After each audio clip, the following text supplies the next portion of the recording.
할렐루야. 오늘도 예수님의 은혜가 여러분과 함께 하기를 간절히 바랍니다. 오늘 말씀은 요한복음 10장 17절에서 18절입니다. 내가 내 목숨을 버리는 것은 그것을 내가 다시 얻기 위함이니 이로 말미암아 아버지께서 나를 사랑하시느니라. 이를 내게서 빼앗는 자가 있는 것이 아니라 내가 스스로 버리노라. 나는 버릴 권세도 있고 다시 얻을 권세도 있으니 이 계명은 내 아버지에게서 받았노라 하시니라.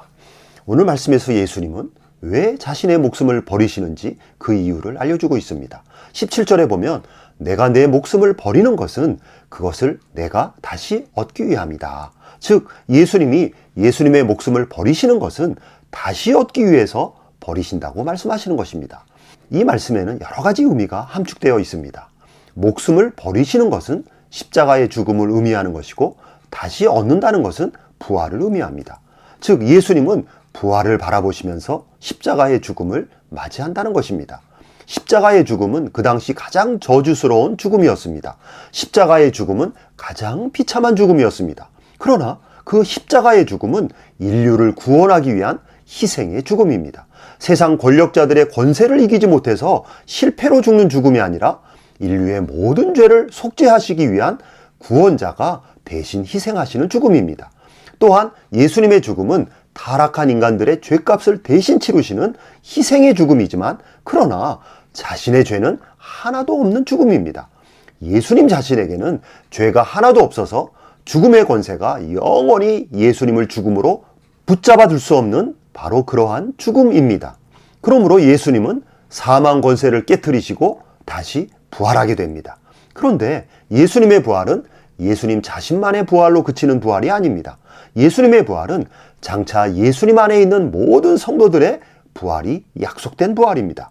그러므로 예수님은 바로 그것을 바라보면서 자원하여 기꺼이 자신의 목숨을 버리시는 것입니다. 버리심으로 다시 생명을 얻게 되고 부활의 역사를 만들어내고 더 나아가 모든 성도들의 생명을 구하고 모든 성도들의 부활도 열매로 얻게 되는 것입니다. 17절의 말씀은 바로 이와 같은 의미로 말씀하신 것입니다. 내가 내 목숨을 버리는 이유는 버림으로 내가 다시 얻기 위함이다. 그런데 17절 후반절에 보면 바로 이와 같은 예수님의 구원 사역으로 하나님 아버지께서 나를 사랑하시느니라. 하나님은 예수님의 이러한 희생의 죽음으로 인하여 예수님을 한없이 사랑하신다는 것입니다. 자신의 아들 성자 예수님이 하나님의 뜻을 받들어 인류를 구원하기 위해서 친히 인간의 몸으로 세상에 내려와서 죄인들을 구원하시려고 스스로 저주의 십자가에 달려 대신 희생의 죽음을 맞이하시는 그 예수님을 하나님 아버지께서 사랑하신다는 것입니다.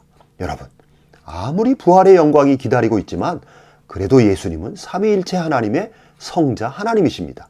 그 하나님이 자신이 창조한 피조물의 죄악 때문에 인간이 되어서 가장 비참하게 죽는다고 하는 것은 그것은 신이 할 수 있는 일이 아닙니다. 그렇게 신이 도저히 할 수 없는 일임에도 하나님 아버지의 뜻을 따르기 위해서 또한 인류를 구원하기 위해서 기꺼이 자원하는 마음으로 십자가 죽음의 길을 가시는 그 예수님을 바라보시고 하나님 아버지께서 한없이 기뻐하셨다는 것입니다.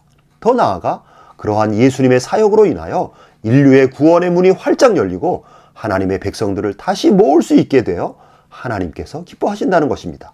인간의 타락으로 하나님의 피조물인 인간이 완전한 멸망의 존재가 되었고 하나님은 그들을 영원한 심판대 앞에 세워서 마귀가 들어가는 영원한 지옥에 던져야 합니다. 그런데 예수님의 죽으심으로 말미암아 예수님 안에 있는 자들을 다시금 하나님의 백성으로 얻을 수 있게 되는 것입니다. 바로 그러한 구원의 역사를 만든 예수님의 죽으심과 부활이 하나님에게는 더 없는 기쁨이 되는 것입니다. 그러니까 여러분, 예수님의 십자가의 죽으심은 로마의 권력과 유대교의 종교 권력을 이기지 못해서 힘이 없어서 어쩔 수 없이 십자가에서 비참하게 죽는 것이 아닙니다. 예수님의 죽으심은 놀라운 구원의 역사를 이루고 하나님을 기쁘시게 하고 하나님의 뜻을 이루기 위해서 그렇게 하신 것입니다. 예수님이 힘이 없어서 목숨을 빼앗기는 것이 아니라 예수님 스스로 목숨을 버리시는 것입니다. 그래서 예수님은 18절에서 이를 내게서 빼앗는 자가 있는 것이 아니라 내가 스스로 버리노라. 나는 버릴 권세도 있고 다시 얻을 권세도 있다. 예수님은 자신의 목숨을 스스로 버릴 권세도 있고 또한 다시 목숨을 얻을 수 있는 권세가 예수님에게 있는 것입니다. 한마디로 모든 생명의 주권이 예수님에게 달려 있다는 것입니다. 생명의 주권이 세상의 통치자들에게 달린 것이 아니라, 생명의 주권이 세상의 권세자들에게 달린 것이 아니라, 모든 생명의 주권은 오직 예수님에게 달렸다는 것입니다.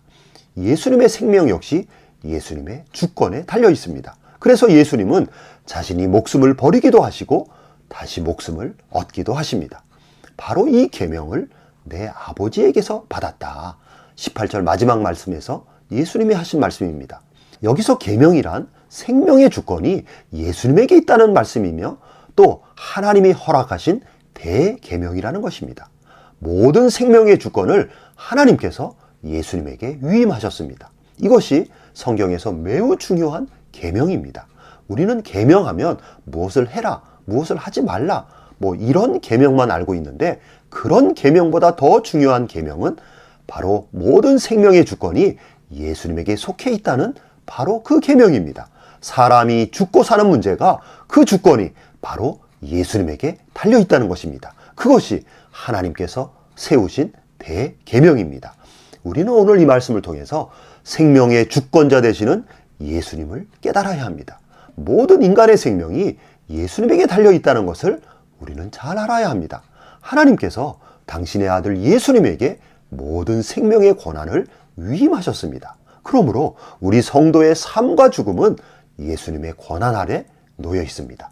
예수님이 바로 저와 여러분의 생명의 주권자이십니다. 그러므로 성도는 모든 삶과 죽음을 예수님께 맡기고 인간의 근심과 걱정을 다 내려놓아야 하는 것입니다. 자신의 목숨까지 버리시면서 우리를 사랑하시고 우리를 구원하신 분이 예수님이십니다. 그런 구원자가 바로 우리의 목자가 되시고 우리를 인도하시는 인도자가 되어주시는 것입니다. 그러므로 여러분, 성도는 항상 그 예수님을 바라보면서 그 예수님 안에서 감사와 기쁨의 삶을 살아가야 하는 것입니다. 오늘도 그러한 은혜가 저와 여러분에게 충만하게 임하기를 간절히 바랍니다. 아멘.